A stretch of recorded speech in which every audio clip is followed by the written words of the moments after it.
কোন একজন নারী, সে হয়তো পর্দা মেনটেন করে না, একটু হিপ হপ স্টাইলে চলাফেরা করে, তো সে ভাবলো যে না, আমি তো অনেক ভুল করে ফেলছি, আমি সংশোধন হব, আমি প্র্যাকটিসিং হতে চাই। তো এখন যখন সে আপনার কাছে আসছে নাসিহাত নেওয়ার জন্য, আপনি যদি বলেন যে তোমার এই করতে হবে, বোরকা ঝুলাইতে হবে, হাত মোজা পা মোজা, পারবে?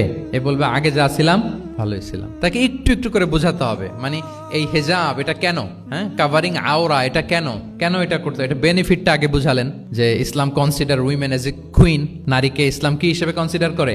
রানী হিসেবে। তো রানীর তো একটা ড্রেস কোড থাকবে, স্পেশাল পোশাক থাকবে, এগুলো বুঝাবেন। সে যাতে একটু নিজেকে গুছিয়ে চলে, শুরুর দিকে আপনি এই বার্তা দিতে পারেন যে একটু গুছিয়ে চলতে হবে। এরপর একটু শালীন পোশাকে যেন সে অভ্যস্ত হয়, এটা বললেন। সে যখন শালীন পোশাকে অভ্যস্ত, তারপরে হেজাবের ফজিলত বললেন, সে যেন হেজাব পরে। যখন সে হেজাব পরে, এরপরে তাকে নেকাবের কথা বললেন। এইভাবে আস্তে আস্তে তাকে বোঝাতে হবে। কিন্তু একবারে যদি সব চাপিয়ে দেন, বলেন তো আওয়াজ করে, সে কি ওটা রিসিভ করতে পারবে?